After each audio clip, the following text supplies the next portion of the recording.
Greetings, dear learners. I am faculty of Moral Science at SRN International School, Jaipur, Rajasthan. In this video, I will be explaining you the topic of Moral Science of grade 6. So the topic for today's video is Our Changing Earth. In this, we are going to see how our Earth is. So let us begin with the video. Here you can see our Earth, and now how our changing Earth is. Our Earth is not stable. The surface of the Earth is constantly being shaped and reshaped by the external agents of degradations like running water, wind, glacier, etc. The surface of Earth is constantly being shaped and reshaped by many years. That is why our present day landforms are glaciers are melting. Now study at a glance Earth movements and major landforms. In this we are going to start the first topic is Earth movements.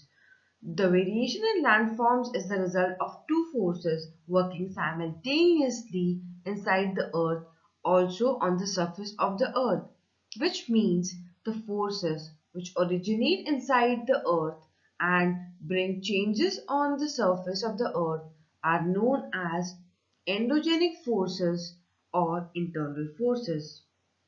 The forces which operate on the surface of the earth and bring changes on the surface are called exogenic forces or external forces.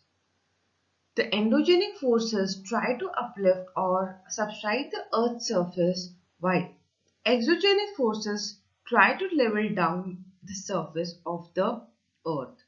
Earth movements. As you can see in the figure, the powerful endogenic forces operating from within the crust. These movements are classified into two categories, the earth movements. The first is the sudden movements and the second one is the slow movements. Now, firstly we will see what are sudden movements. Sudden movements are those which bring abrupt changes on the earth's surface, like earthquakes, volcanic eruptions. These are the examples of sudden movements. The changes are so sudden that a part of land may be fractured. River may change its course or a new land feature may be formed due to the lava eruption. For example, earthquake, as you can see in the picture. The slow movements are the movements so slow that it takes hundreds of years and become noticeable. They are called slow movements.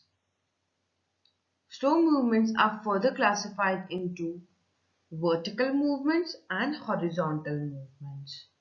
So vertical movements are basically they operate vertically in the earth crust.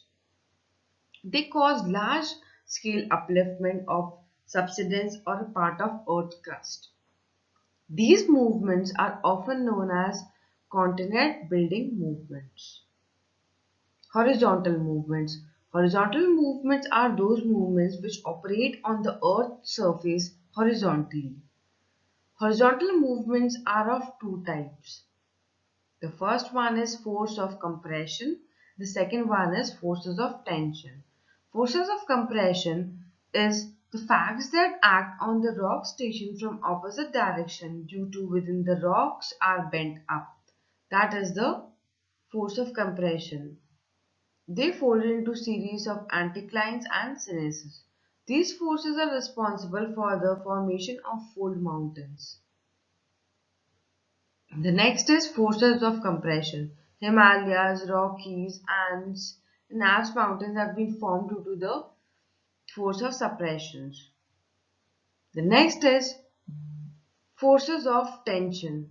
As you can see, these forces operate in opposite directions, thus causing a fault or a fracture in the earth crust.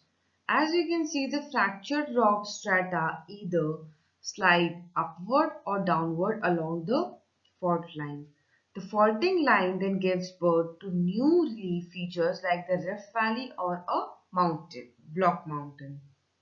As you can see in the mantle, continental crust is being the end of the organic stage is there, and in B isostatic uplift and block faulting stages there.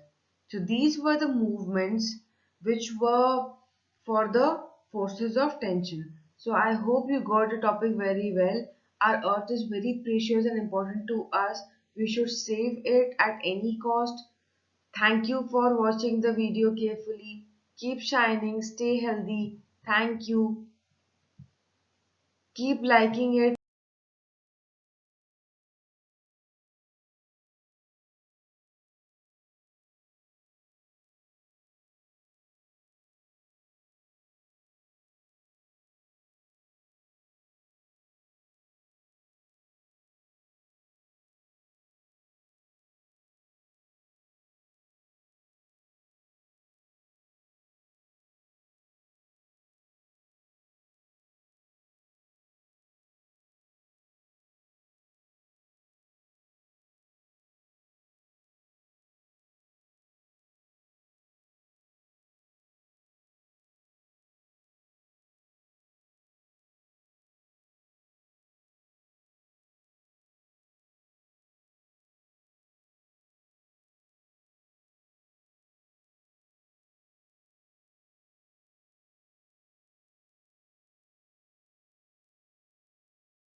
Sharing it, and thank you for listening it again. Thank you.